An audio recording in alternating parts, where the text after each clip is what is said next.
अस्सलाम वालेकुम। मैं हूं अलानूर पैवंद और आप देख रहे हैं वेटरनरी हब।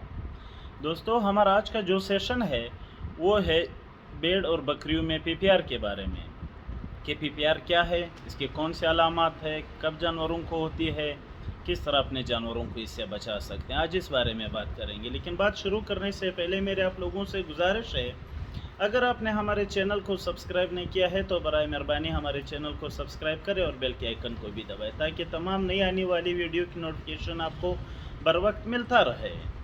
वक्त ज़ाय के बगैर अपने टॉपिक की तरफ आते हैं। दोस्तों, पीपीआर जानवरों में, छोटे जानवरों में पाई जाने वाली एक आम बीमारी है। ये अक्सर जानवरों में देखी जाती है। इसकी जो अलामत है वो सबसे पहले जो इसकी बड़ी अलामत है वो है हाई फीवर। आपके जानवर को ज़्यादा बुखार होगा, शदीद बुखार होगा, उसका बुखार 105 106 होगा। तो इसकी सबसे पहले अलामत जो है वो बुखार है, हाई बुखार होगा। गैस्ट्रोएंटेराइटिस होगा, यानी आपके जानवर को थोड़ा बहुत अपारा होगा, कभी कभी लूज मोशन होगा, नाक बहरा होगा, आंखों से पानी आ रही होगी, डायरिया होगा, अक्सर उसको कफिंग होगी, खांसी होगी, शदीद खांसी होगी, नाक में फंस भरा होगा। तो जब आपके जानवर में ये अलामत पाए जाए तो आप समझ जाए कि आपके जानवर को पीपीआर हुआ है। मुंह पक जाता है, अक्सर उसके मुंह में कभी कभी दाने निकल आते हैं, नाक में फंस भर जाता है, नाक बंद हो जाती है।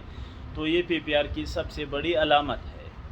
तो अब आते हैं इसके इलाज की तरफ। दोस्तों, तो इसका जो कोई मखसूस इलाज नहीं है, ये बस आप हल्का फुल्का उसको मेडिसिन दे सकते हैं, उसको थोड़ा जो है ना सपोर्ट दे सकते हैं, क्योंकि ये वायरल बीमारी है। सबसे पहले अगर आपके जानवर को पीपीआर हो जाए, आपने जो बीमार जानवर है, जो इन्फेक्टेड जानवर है, उसको दूसरे जानवरों से अलग करना है, उसका खुराक अलग करना है, उसका जगह अलग करना है, क्योंकि ये वायरल बीमारी है, एक जानवर से दूसरे जानवर में फैल जाती है।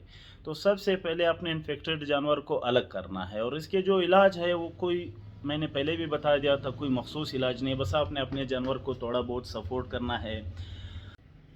सबसे पहले आपने अपने जानवर को जो है ना एक दिन छोड़ के अगले दिन आपने प्रेडिसोलोन का डोज लेना है, क्योंकि ऐसी बीमारियों में जो है ना नेक्रोटिक स्टोमेटाइटिस हो जाती है, जिसकी वजह से सूजन हो जाते हैं, जोड़ अपनी जगह से थोड़े बहुत हिल जाते हैं। तो आपने सबसे पहले उसको प्रेडिसोलोन देना है।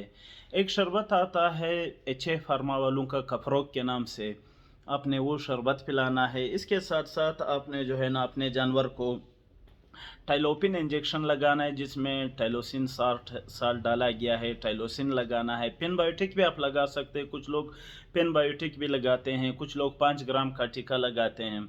लेकिन साथ साथ आपने अपने जानवर को जो है ना फ्लूड थेरापी देनी है। फ्लूड थेरापी आपके जानवर के लिए बहुत ज़रूरी है। आपने डेक्सट्रोज की फ्लूड देनी है, या आपने जो है ना नॉर्मल सेलाइन के फ्लूड देनी है। एक ड्रिप में आप एक जानवर को, जो आपका भेड़ या बकरी होगी, उसको आप 500 ml से लेके 1500 ml तक फ्लूड थेरापी कर सकते हैं। फ्लूड थेरापी में आप एमोइकाम बेशक डालें, ग्लूकोवेट डाल दें, या कोई भी मल्टीविटामिन इंजेक्शन दे दे, क्योंकि इस हालत में जानवर कमज़ोर पड़ जाते हैं। तो इसका सबसे बेहतरीन हल जो है वो वैक्सीन है। आप अपने जानवरों को वैक्सीन कराएं। पाकिस्तान में इसकी सरकारी वैक्सीन भी मिलती है। अक्सर जितने भी सूबे होते हैं, हर सूबे में अपना अलग अलग वैक्सीन बनता है, सरकारी वैक्सीन भी मिलती है।